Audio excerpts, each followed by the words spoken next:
বড় বড় কথা বলছেন, তার সরকারই তো 2 লক্ষ কোটি টাকা আটকে রেখে দিয়েছে, যে কারণে পশ্চিমবঙ্গ সম্পূর্ণ ডিএটা একবারে চাইলেও দিয়ে দিতে পারছে না।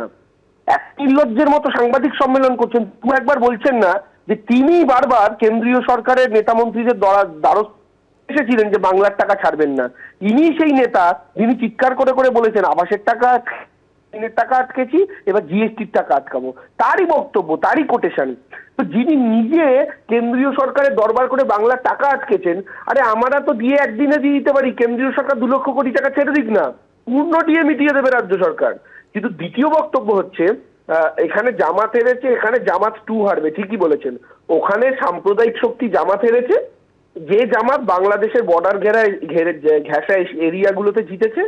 পশ্চিমবঙ্গের মাটিতে ওদের জামাতের ভাইরা ভাই সাম্প্রদায়িক শক্তি ভারতীয় জনতা পার্টি, যারাও ঠিক পশ্চিমবঙ্গের ভারতবর্ষের বর্ডার লাগোয়া এলাকাগুলোতেই যেতেন, তারা ঠিক সেই জামাতেরই ভাইরা ভাই প্রমাণিত তো, কারণ দুটো শক্তি বর্ডার লাগোয়া এলাকাতে যেতে। তৃণমূল সরকার নিষ্ঠুর, বছরের পর বছর ধরে রাজ্য সরকারি কর্মচারীদের প্রাপ্য থেকে বঞ্চিত করছে তারা। কি বলেছেন অধীর রঞ্জন চৌধুরী, দেখুন। সমস্যা হলো এই কর্মচারীদের যাদের ডিএটা পাওনা লড়াই বছরের পর বছর ধরে করছে, আজকে তাদেরকে পশ্চিমবঙ্গের তৃণমূল সরকারের নিষ্ঠুরতার কারণে তাদের নিজেদের অধিকার থেকে বঞ্চিত করা হচ্ছে। দিদি এটা করছে এই কারণে, দিদি জানে এই কটা কর্মচারী পশ্চিমবঙ্গের কোটি কোটি মানুষের মধ্যে কোথায় আর থাকবে, কি আর করবে। ভোটে তো এদেরকে আমাকে হারানোর ক্ষমতা নেই, ভোটের ভাগ্য নির্ধারণ করার ক্ষমতা নেই এই কর্মচারীদের, তাই তারা মায়ের ভোগে যাক, কোনো অসুবিধা নেই। কিন্তু এই কর্মচারীদের এতদিনের যে লড়াই, এই লড়াইকে সম্মান জানিয়ে বলতে চাই যে এই লড়াইয়ে আপনারা জিতেছেন, জিতছেন এবং জিতবেন। বলে না গাধা জল খায় গুলিয়ে, এই সরকারকেও টাকা দিতে হবে। গাধা যেমন জলটা গুলিয়ে গুলিয়ে খাচ্ছে, আটু খেতে দিন, এই সরকারকেও দিতে হবে। গত 5ই ফেব্রুয়ারি সুপ্রিম কোর্ট নির্দেশ দেয় 100% ডিএ মেটাতেই হবে, আর 25% ডিএ অবিলম্বে মেটাতে হবে। তাই নিয়ে 10ই ফেব্রুয়ারি কি বলেছিলেন মুখ্যমন্ত্রী মমতা বন্দ্যোপাধ্যায়, দেখুন। মহার্ঘ ভাতা 4% দেওয়া হবে এপ্রিল মাসে। আমি এটা নিয়ে কোনো কোশ্চেন আপনাদের কাছে করবো, উত্তর দেবো না। যা বলার আমি বিধানসভায় বা ওই দিন আপনারা কোশ্চেন করেছিলেন দিয়ে দিয়েছি। বাদ বাকিটা ম্যাটার ইজ সাবজুডিস। আমি সাবজুডিস ব্যাপারে কোনো কমেন্টসে যাব না। আসছি পরের খবরে। ফের সংখ্যালঘুদের বার্তা বিজেপি রাজ্য সভাপতি শ্রমিক ভট্টাচার্য। আমরা যাদের হাতে তলোয়ার আছে কেড়ে নিয়ে কলম ধরিয়ে দেব, যাদের হাতে বোমা আছে আমরা কেড়ে নিয়ে বই ধরিয়ে দেব। বিজেপি শাসিত রাজ্যগুলোতে কতজন সংখ্যালঘু খুন হয়েছে, পশ্চিমবঙ্গে কতজন সংখ্যালঘু খুন হয়েছে সেটা ভাবতে হবে। বিজেপির সংখ্যালঘু মোর্চার অনুষ্ঠানে মন্তব্য শ্রমিক ভট্টাচার্য। আমরা যাদের হাতে তরোয়াল আছে সেটা কেড়ে নিয়ে তাদের হাতে কলম ধরিয়ে দেব, যাদের হাতে বোমা আছে বোমার পরিবর্তে আমরা তাদের হাতে বই তুলে দেব।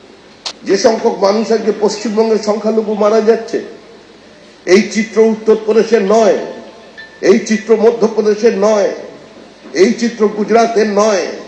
গত 15 বছরে গুজরাটে কজন মুসলমান খুন হয়েছেন, কজন মুসলমান উত্তরপ্রদেশে খুন হয়েছেন, কজন মুসলমান মধ্যপ্রদেশে খুন হয়েছেন, কজন মুসলমান উত্তরাখণ্ড হিমাচলে খুন হয়েছেন, কত মুসলমান ঝাড়খণ্ডে খুন হয়েছেন, কত মুসলমান বিহারে খুন হয়েছেন, আর কত সংখ্যক খুন আর ধর্ষণের ঘটনা ঘটেছে পশ্চিমবঙ্গে, সেটা আপনাদের চিন্তা করতে হবে।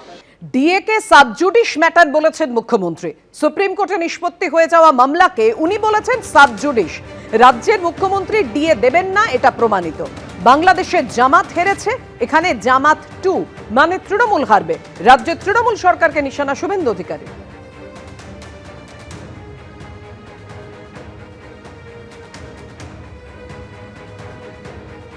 সেখানে কেউ একজন প্রশ্ন করেছিলেন ডিএর কি হবে, মার্চে যে 25% দিয়ে দিতে হবে, মানে 10,400 কোটি টাকা। তখন উনি বলেছিলেন এটা নিয়ে আমি কোনো কথা বলবো না, উঠতে উঠতে চেয়ার ছেড়ে উঠেই পড়েছিলেন। It's a sub judice matter. Supreme কোর্টে যে মামলা নিষ্পত্তি হয়ে গেছে, যে মামলা ক্লোজ করে দিয়েছে, ডিসপোজ আপ করে দিয়েছে, সেই মামলাকে রাজ্যের মুখ্যমন্ত্রী বলছেন সাবজুডিস ম্যাটার। তাই এই মুখ্যমন্ত্রী জমিও দেবেন না, ডিএও দেবেন না, এটা প্রমাণিত। আপনার কথা শুনেই বলি, ওখানে জামাত হেরেছে, এখানে জামাত 2 মানে তৃণমূল কংগ্রেস, এরাও এখানে হারবে। এবিপি আনন্দ, এগিয়ে থাকে, এগিয়ে রাখে।